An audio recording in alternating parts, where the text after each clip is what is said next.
dog organs. We're in deep shit.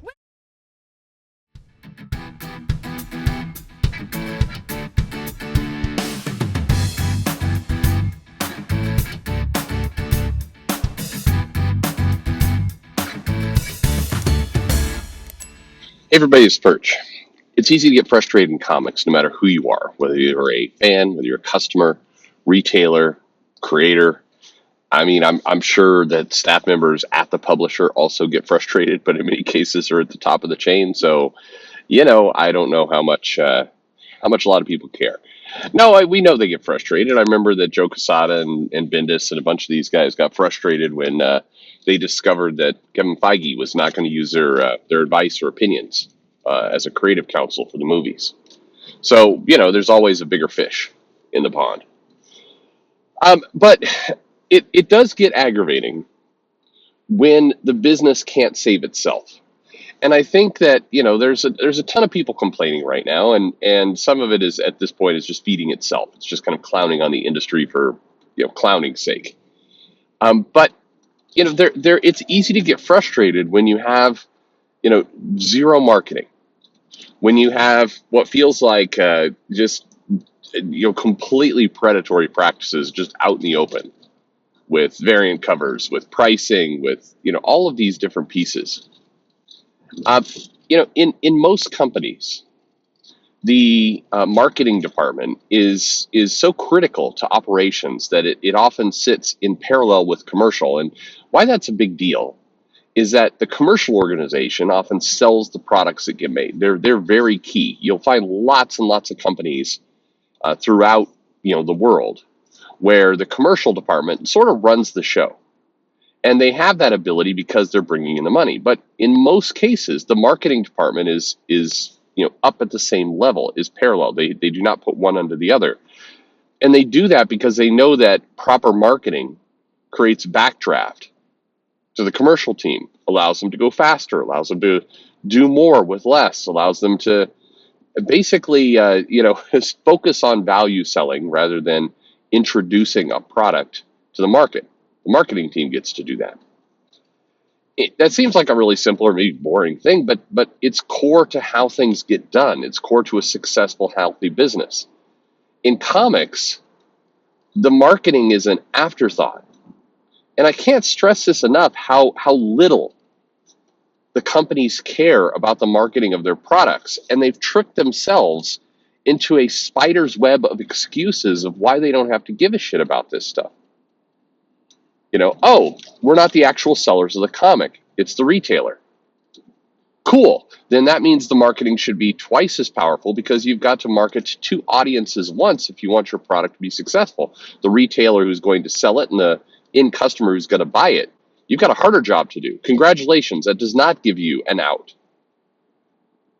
Or, well, a lot of people on the internet just complain. There's no way you're going to stop them from complaining. I heard this over the weekend, and then I got a text this morning that just, it all reinforces this stuff. One of the most screwed up parts in comics right now, and it's life in general. Our new polarized world means if there's an issue, you have to take the Democrat side or the Republican side. And even if it's a common sense issue, you will find yourself making no goddamn sense because you've got to argue for your party. And a lot of people do that. If for no other reason than the simple stage of, hey, I think we should protect children from predators is suddenly a political issue where people have to well, wait a minute, there's some nuance there. No, there is not. Bullshit, there is not. In comics, there's become this attitude of people who complain are bad people. People who complain aren't buying the comics anyway. Those are all the pirates. To the contrary, I'm sure there are plenty of people pirating comic books who are complaining, but a lot of the people who are buying the books, who are your cash, are the ones who are complaining. They seem to remarkably know the storylines, what's going on, can track it all back, and these are the collectors that you curated in your business for years and years and years. And yes, it is no fun listening to somebody complain. Nobody wants to show up to work and do a job, and I'm not going to say the best job they can, because let's be serious with ourselves, but they show up to do a job, and then here's somebody on the internet bitching about it. Yeah, that sucks. Not fun. But that is the job.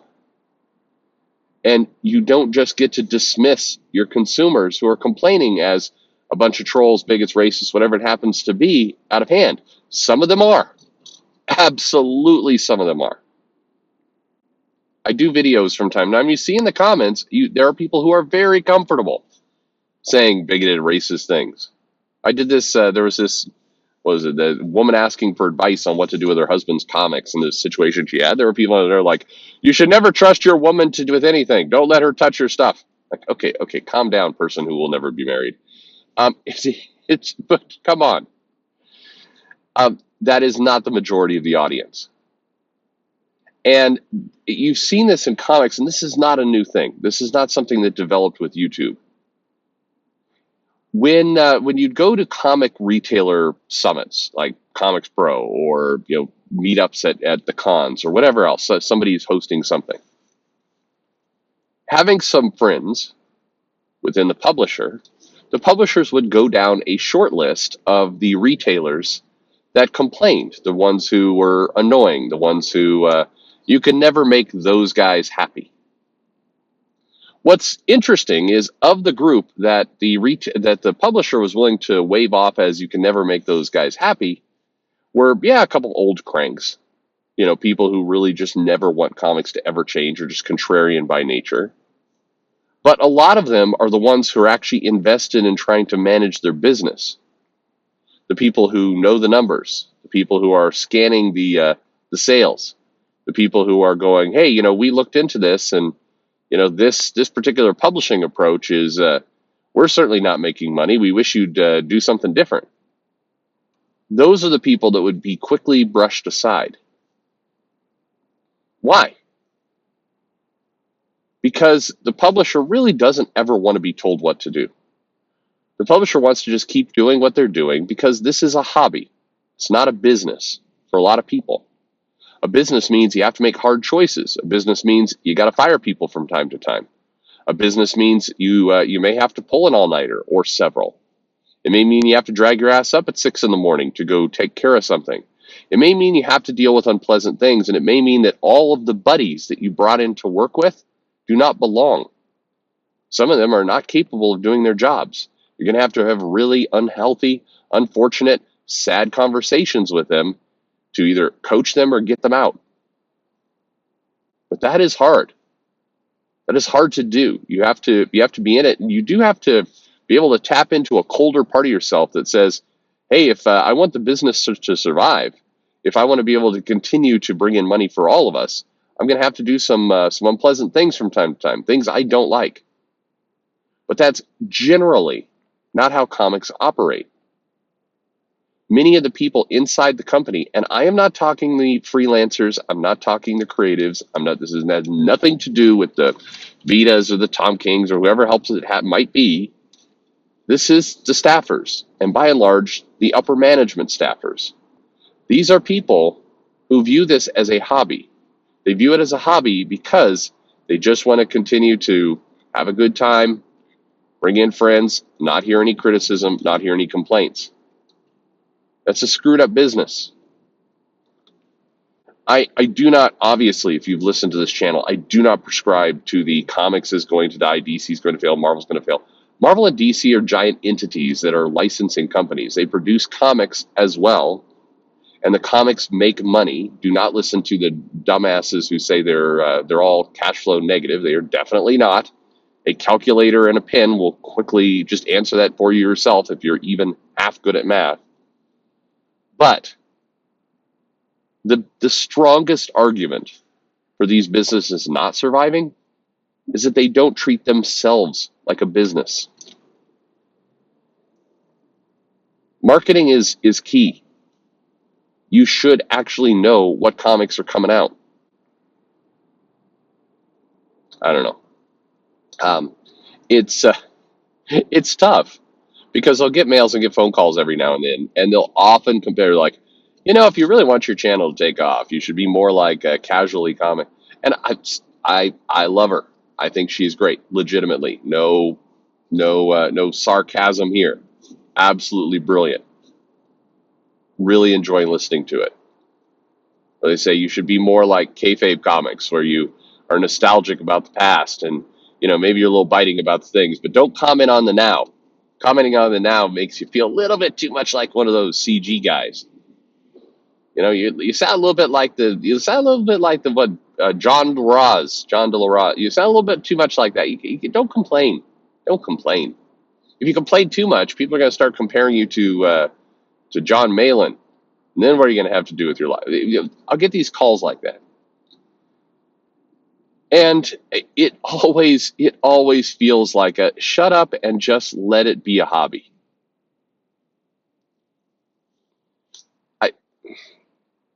I don't, this isn't some giant crusade, but I have opinions. And if having an opinion, if complaining about it, if saying, hey, this is screwed up, is somehow, it can't be tolerated in comics, I don't know what to say. I don't know. Anyway, it's hard. I will tell you, you guys hear on this channel maybe 10% of the stories that I hear, and the 90%, you lose faith in humanity. You absolutely do. I part of this channel for me is just therapy, to try and wrap my head around how can this be? How can this be that this thing that I think a lot of us do love, including people who are staffers, including the creatives, including we love comics. Most of us love comics. So why are we treating it this way? Why have we built this entire construct to protect ourselves from criticism? To say, we can't listen to any critique, we can't hear it. If it exists, then we've got to shield ourselves from it. We got to discredit it somehow. Comics have operated that way for a long time, though. It's why if you go back 15 years or so, you would see that the comic news or comic press or anything that kind of reported on comics was often fawningly positive. Everything is beautiful. Everything is perfect. Everybody is smart. Everything is amazing. There's nothing wrong with that. But there's plenty wrong with that. If you look at technology, biotech, construction, healthcare, retail, you look at anything else, you do not see that kind of relentless adherence to say something positive, or, we're going to completely ostracize you. You do not see that same effect. Because those companies run like businesses. They do not run like high school clubs. This feels absolutely like a high school club where you had to kind of get along with whoever was running it. You had to, you don't say anything bad about the D&D club, because if you say anything bad about it, then, we're going to kick you off, and you're going to have to go join the volleyball club. That's what's in store for you, physical work. That's what this feels like. It feels like it has not kicked itself into second gear and become a business, because becoming a business means you take your criticism head on. What's worse is I feel like a lot of companies are trying to slide into the comic example. A lot of entertainment's like it's going backwards. I don't think that's healthy. Anyway, it's madness. It's madness. There's so much power and so much happiness and amazing things that can come from comics, including money, because it can be an extremely strong business, but it cannot be a high school club. It can't. Thanks for listening.